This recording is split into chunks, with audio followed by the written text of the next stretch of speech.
세상이 참 혼란스럽죠. 어지럽습니다.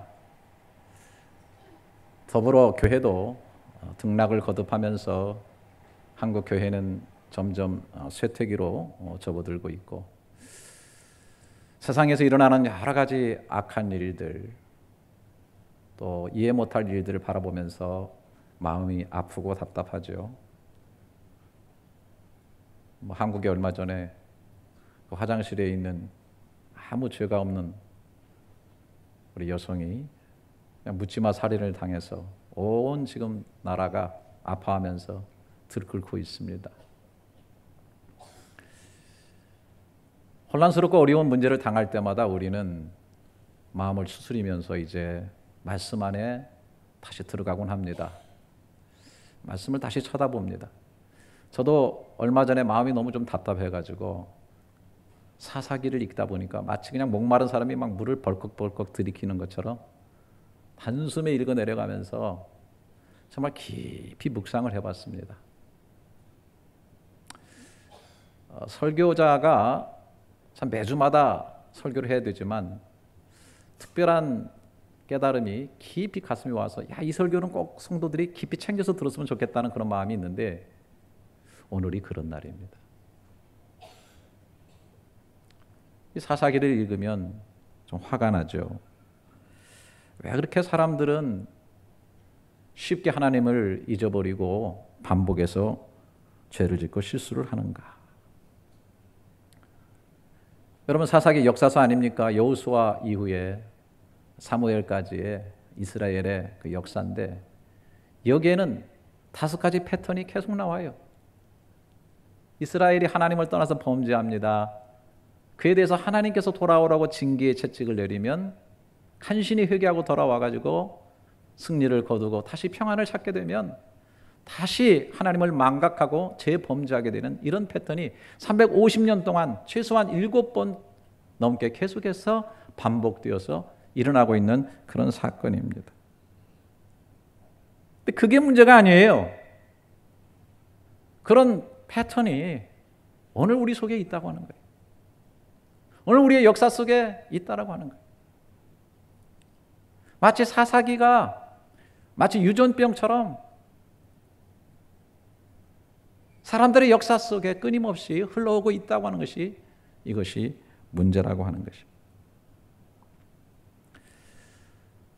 왜 그래야만 했을까? 저는 사사기를 많이 묵상을 하면서 나름대로 엉뚱한지 몰라도 제 나름대로의 어떤 결론을 얻게 되면서 정말 그러한 물음을 제대로 갖고 거기에 대한 답을 제대로 알게 됐을 때 우리는 더 이상 방황하는 사사기를 좀 종식하고 좀 하나님이 기뻐하시는 그리고 지속적인 그 하나님의 역사의 세계 속으로 우리가 들어가지 않을까라고 하는 그런 생각이 있어서 오늘 이 말씀을 드리게 됩니다. 오늘 본문은 법궤의 얘기죠.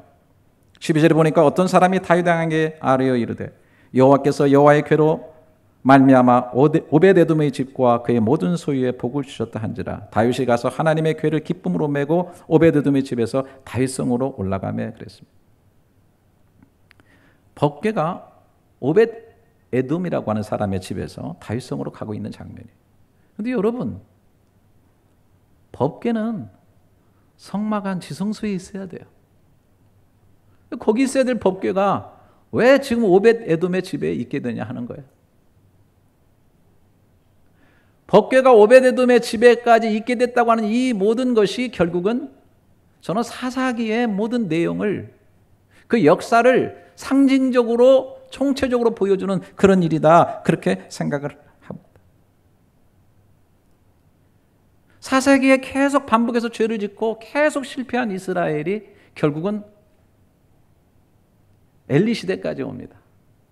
물론 죄의 악순환이 있는 그곳에 하나님께서 용서하시고 무조건 다시 한번 은혜 베풀으시는 은혜의 순환의 구조가 물론 지배하고 있기 때문에 거기에 소망이 있다고 하는 것은 말씀드리지만은, 그러나 어쨌든 그것의 결과로서 오게 된 것이 바로 이 법궤를 잃어버린 거예요. 여러분, 엘리 제사장 시대에 오니까 엘리 제사장은 제사장임에도 불구하고 아주 영적으로 침체하고 어두워진 그런 삶을 살아가고 있습니다. 이때 제사장들이 얼마나 타락했냐면은 사무엘상 2장 12절에 보니까 엘리 아들들은 행실이 나빠 여호와를 알지 못하더라. 여러분, 이 제사장의 자식들이 도대체 여호와를 알지 못하게 됐다고 하는 것입니다. 그 제사장들이 백성에게 행하는 관습은 이러하니 또 어떤 사람이 제사를 드리고 그 고기를 삶을 때 제사장의 사환이 손에 새 칼고기를 가지고 와서 그것으로 냄비에나 소대나 큰 소대나 가마에 찔러 넣어 갈고리에 걸려 나오는 것은 제사장이 자기 것으로 가지되 실로에서 그것이 온 모든 이스라엘 사람에게 이같이 할 뿐 아니라 기름을 태우기 전에도 제사장의 사원이 와서 제사 드리는 사람에게 이르기를 제사장에게 구워드릴 고기를 내라. 그가 내게 삶은 고기를 원하지 아니하고 날 것을 원하신다 하다가 이게 무슨 웬 회개망측한 짓입니까? 제사를 드리려고 한 그 고기를 갖다가 갈구리로 끌어가다가 먼저 제사장들이 먹고 태워서 제사도 드리기 전에 날 것으로 갔다가 제사장들이 삶아 먹는, 하나님께 드려야 될 이 제물을 칼취하고 있는 그러한 부도덕한 모습이 나오고 있어요. 22절 보니까 엘리가 매우 늙었더니 그 아들들이 온 이스라엘에게 행한 모든 일과 회막문에서 수중 두는 여인들과 동침하였음을 듣고 그들에게 이르되 너희가 어찌하여 이런 일을 하느냐? 내가 너희 악행을 이 모든 백성에게 듣노라. 내 아들들아 그리하지 말라. 내게 들리는 소문이 좋지 아니하니라. 너희가 여호와의 백성으로 범죄하게 하는도다. 제사장의 성직자의 자식들이 얼마나 타락했냐면은 그 성막에서 수중 두는 주님의 일을 하는 여인들을 성적으로 유린하고, 그래서 그들과 계속해서 성적인 쾌락을 누리는 그런 일들이 생겼다는 거예요. 그들이 고기를 먹고 육신적으로 성적인 쾌락을 누리고 다 육신적인 즐거움과 재미에 빠져서 범죄들을 저지르고 있었다고 하는 사실입니다. 성전에서 제다리는 제사장의 자녀들, 또 제사장들, 사실 하나님의 일을 성막에서 수중드는 일에는 재미와 즐거움이라는 것은 하나도 없어요. 매일 반복되는 그 생활, 즐거움과 재미라고 하는 것은 찾을 수 없는 그들, 그렇기 때문에 계속해서 고기를 훔쳐먹고 고기로 음식을 만들어 먹는 즐거움을 누릴 뿐만 아니라 여인들을 데려다가 섹스로 육신적 쾌락을 추구하는 그런 일들을 서슴없이 저질렀다고 하는 것입니다. 왜 이스라엘 백성들은 이 지경까지 되었는가? 왜 하나님을 쉽게 잊고 우상을 숭배하고 범죄하고 하나님 앞에 징계를 받는 어려움에 빠지게 됐는가?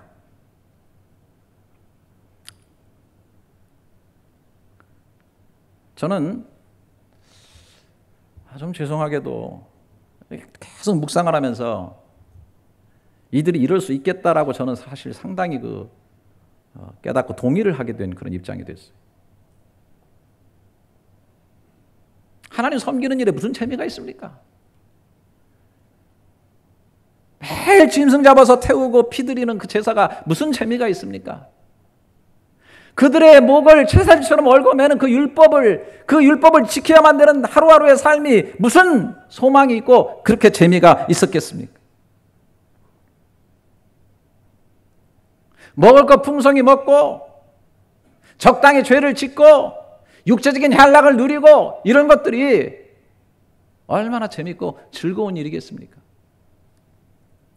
그들이 유목 생활을 끝나고 가나안에 들어가서 농경 생활에 정착하면서 보이지 않는 하나님보다 그 가나안 사람들이 농사를 지으면서 섬겼던 것 자신의 우상들 눈에 보입니다. 바알과 아세라 눈에 보입니다. 가서 빌기만 하면 됩니다.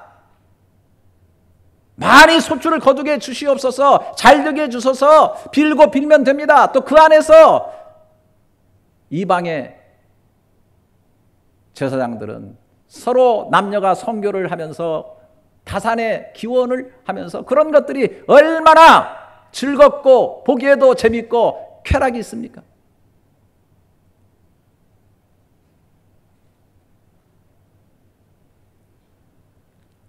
여러분,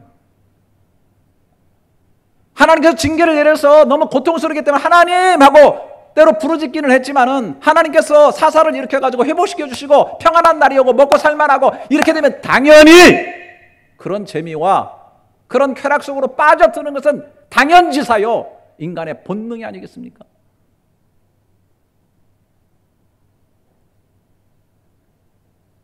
평안한 날이 됐다고 해도 하나님 섬기는 일은 무료하고 율법을 지켜나가는 일은 고통스러운 일이 아니겠습니까? 당연히 다시 세상의 쾌락과 세상의 재미로 타락하면서 가는 것은 너무나 당연한 일이다. 오늘날도 마찬가지 아닙니까? 나라가 성장하고 먹고 살만하고 다 하게 되면은 사람들이 교회를 떠나는 수가 굉장히 많습니다. 왜? 더 재밌는 요소, 더 즐거운 거, 앉아서 이렇게 예배드리는 거 얼마나 딱딱하고 힘이 듭니까? 그런데 카라오케 가가지고 술 한잔 먹고 막 흔들고 노래를 부르고 막 조명 팡팡 돌아가고 얼마나 재밌습니까? 물론 저는 안 해봤습니다.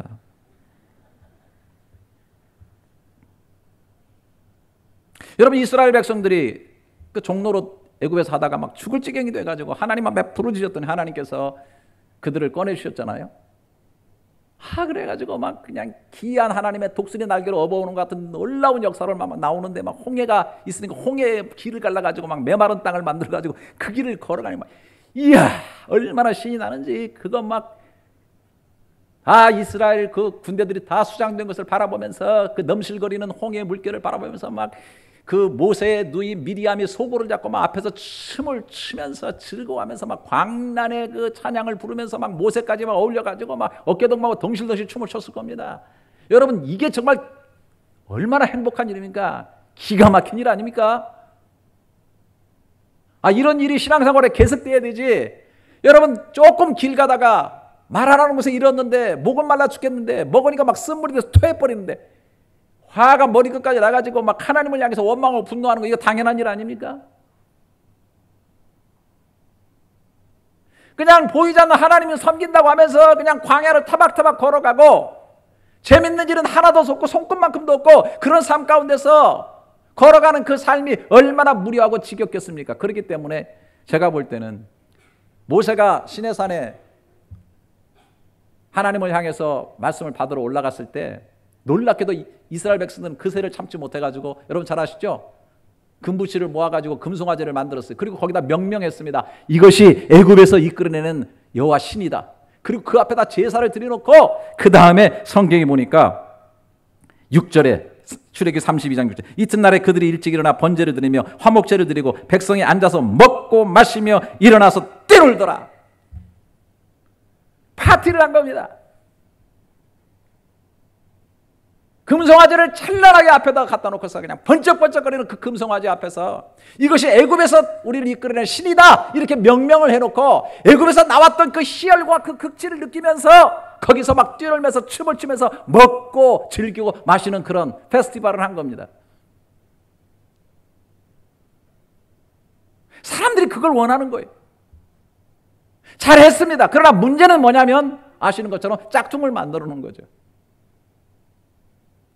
참 하나님을 제대로 즐기고 참 하나님을 제대로 기뻐하지 못하니까 짝퉁을 만들어 놓고 대체할 것을 만들어 놓고 거기다 명명해 놓고 그리고 그 앞에서 즐겁게 뛰놀았지만은 그러나 그것은 잠시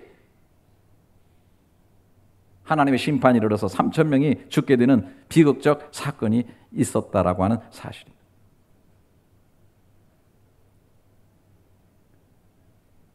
여러분, 정말 우리가 신앙생활하면서 정말로 하나님으로 인한 기쁨, 하나님으로 인한 즐거움, 하나님과의 관계에서 지속적이고 그리고 충분한 그런 기쁨과 즐거움을 갖지 못하게 되면 우리는 대체되는 자기 인조 우상을 만들어 놓을 수밖에 없고 그것을 통해서 그 앞에 뛰놀며 춤추고 노래하려고 하는 것입니다. 물질을 모아놓고 춤추고 노래하고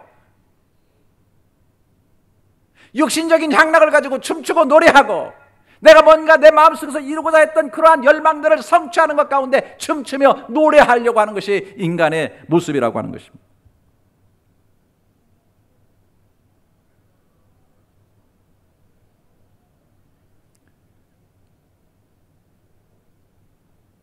엘리 제사장이나 그 자녀들도 다 똑같다고 생각합니다.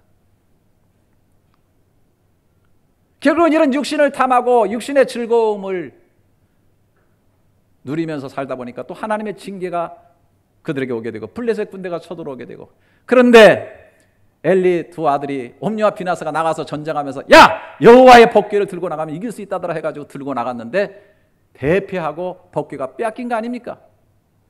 엘리도 그 소식을 듣고 의자에서 넘어서 죽고, 그 부인도 에나타가 죽고, 그 법궤는 빼앗겼다가 블레셋인들에 의해서 오베데돔의 집으로 옮겨놓게 되는 사건이 있었다고 하는 거예요.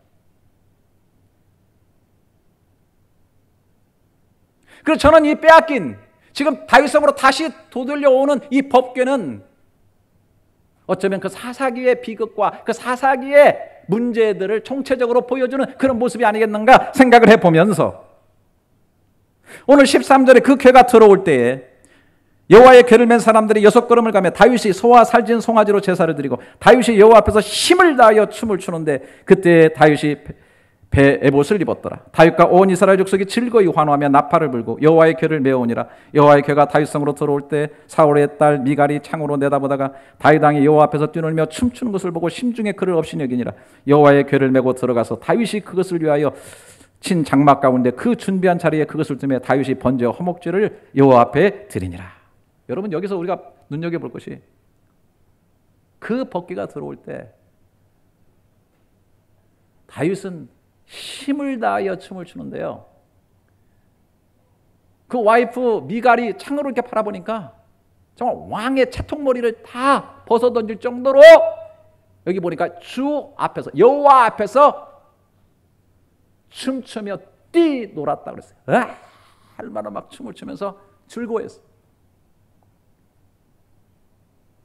여러분, 다윗은 궁에서 늘 잘 훈련된 세련된 멋있는 무희들의 춤을 즐기며 살았던 사람, 너무나 잘 훈련된 그 나라의 최고의 가수들이 뿜어내는 그 노래를 들으면서 그 즐거움을 누릴 수 있는 그런 사람이었어요. 왕궁의 환락을 최대로 누릴 수 있는 다윗이었지만, 그러나 지금 그는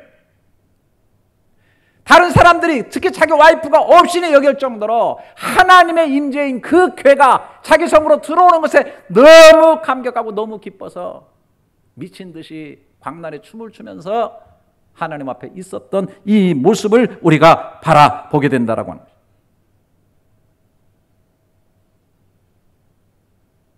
다윗은 그 인생에 있어서 그 어떠한 기쁨, 그 어떠한 즐거움, 그 어떠한 쾌락도 자신의 유혹이 되거나 자신을 무너뜨릴 수 없을 만큼 하나님과의 관계에서 완전한 기쁨과 완전한 즐거움을 확실하게 가지고 있었던 사람이었다는 사실이에요. 여러분, 사울하고도 비교가 됩니다. 사울은 겸손했던 사람이에요. 준수하고 멋있는 사람입니다.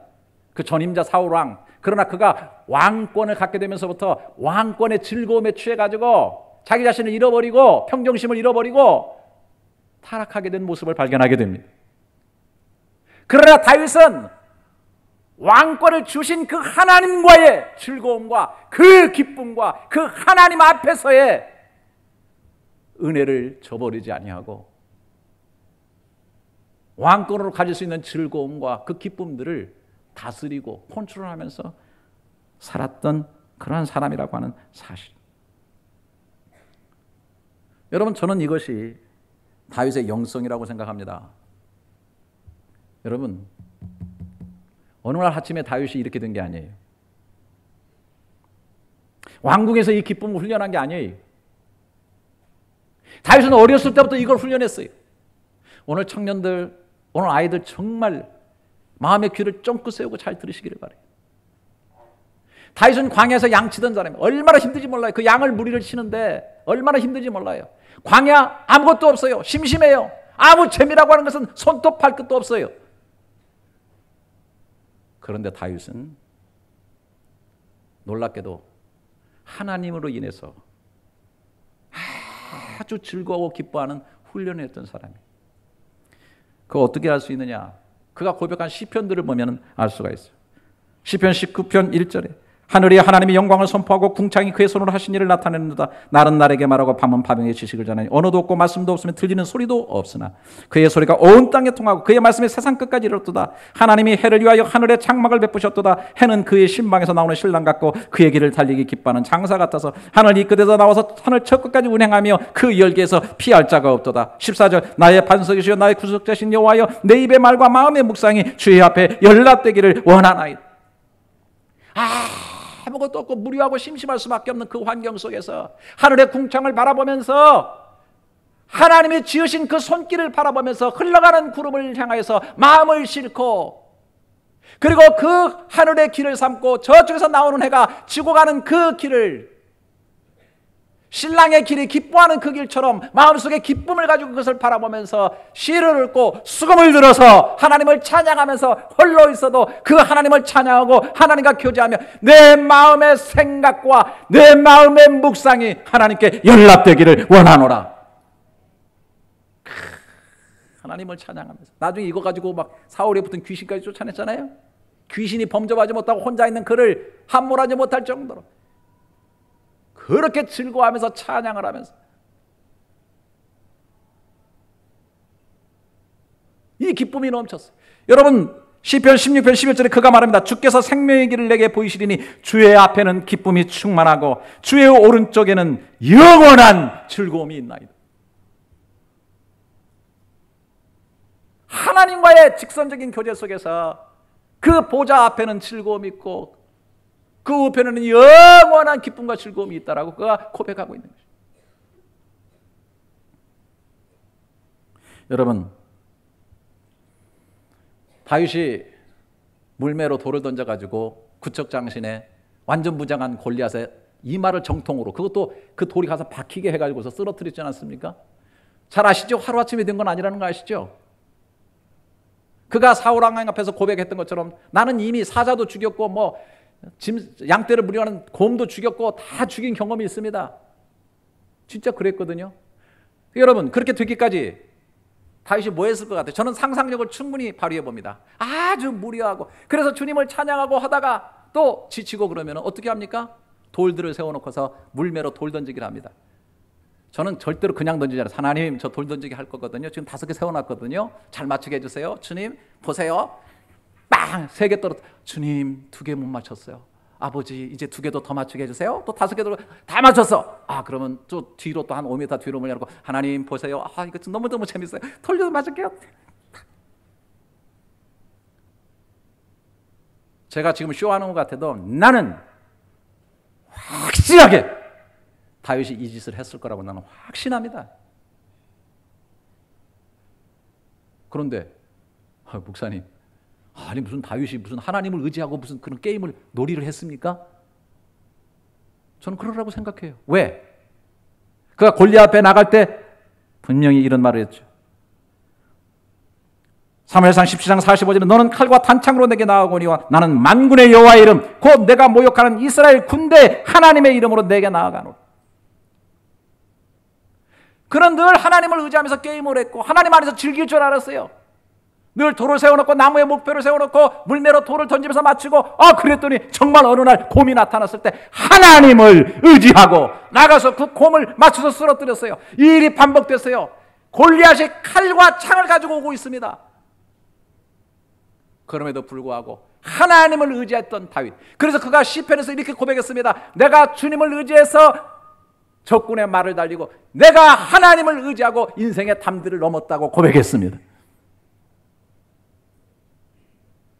하나님 의지하고 나가는 즐거움. 여러분 아이들 공부할 때 절대로 내가 뭐가 돼야 되지 판검사가 되지 골머리 싸고 공부하지 마시고 문제 10개 내놓고 하나님 나 맞추게 할 건데요. 하나님 봐주세요. 하나님 의지하고 맞출게요. 열심히 할게요. 5개 틀리면 하나님 다음에 6개 할게요. 제발 이러시기를 축원합니다. 아멘 소리 크게 안 한다 진짜.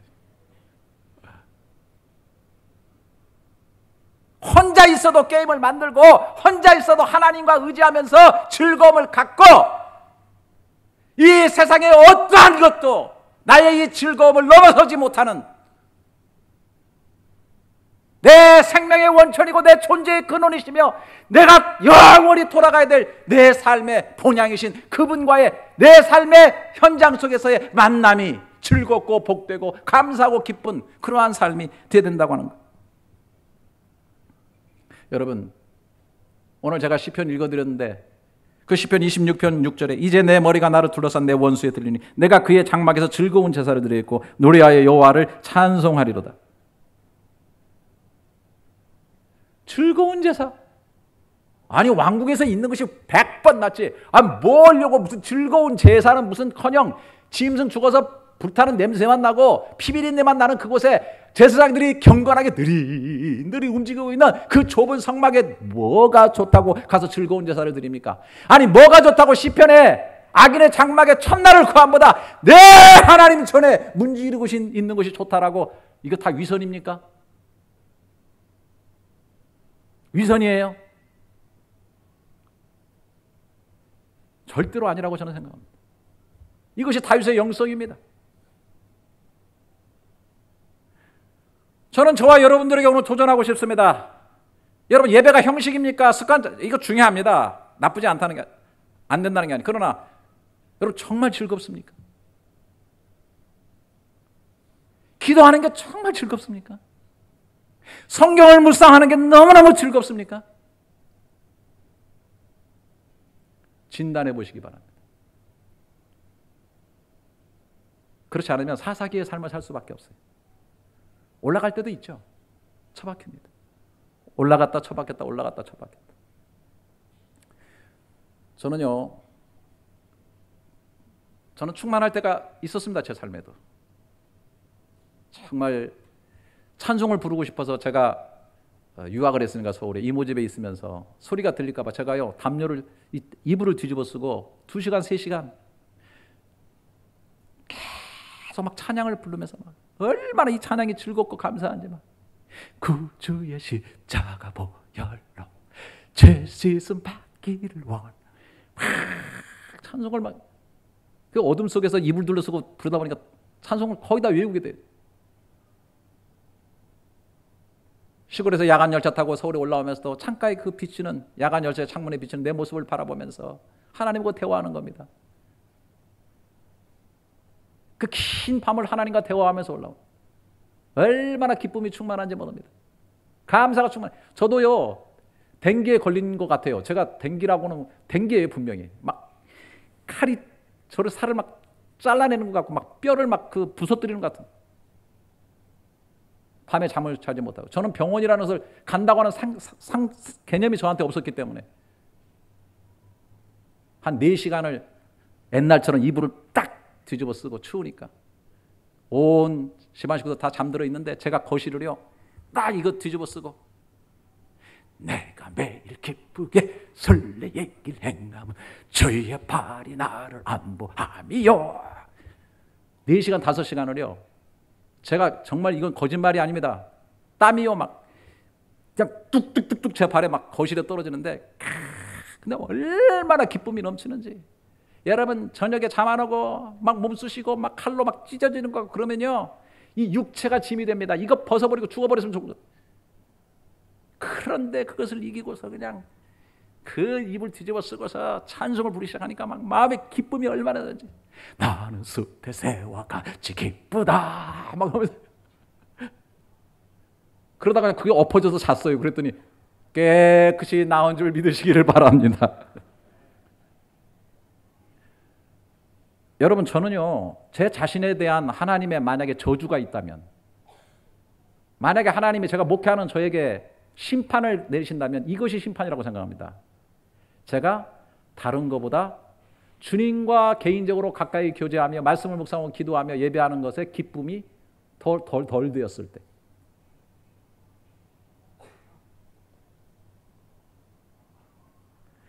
저도 보니까 무슨 생활이 안정이 되고 막 목회가 막 재밌게 나가고 그러다 보면 하나님과의 개인적으로 갖는 이 교제의 기쁨보다요 그런데 빨려가지고 그러니까 침을 줄줄 흘리면서 세상에 뭐 즐거움 없나, 권력이 주는 뭐가 쾌락이 주는 그 내 자신도 그래서 길을 잃어버리고 사사기로 헤맬 때가 있었어.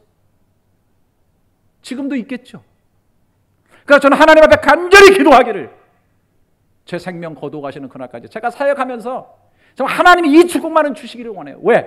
하나님과의 이 관계와 하나님 안에서 내가 갖는 이 다윗의 영성 같은 이 기쁨, 하나님만으로 감사하며 기뻐할 수 있는 이 기쁨이 내 속에 충만하기 때문에 다른 기쁨들은 나에게 유혹이 되지 않고 컨트롤 해나갈 수 있는 그러한 삶이 내 가운데 이루어지기를 나는 원하는 거예요.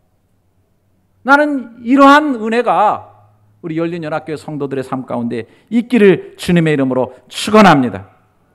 더 이상 사사의 시대를 살지 말고 다윗성의 기쁨과 은혜로 승리의 선순환을 이루고 복의 유전자까지 물려주면서 사는 이 시대의 진정한 의미에 있어서의 행복자들이 될 수 있기를 주님의 이름으로 축원합니다. 기도하겠습니다. 주님, 세상 무엇보다 더 크고 깊은 주 안의 행복과 기쁨을 누리며 살게 하여 주시옵소서. 받고 가지는 것보다 나누고 드리는 기쁨이 더욱 커서 감사함으로 드리는 모든 예물과 봉사에 하나님만이 주실 수 있는 더 큰 복과 은혜로 채워 주시옵소서. 존귀하신 예수님의 이름으로 기도드립니다. 아멘.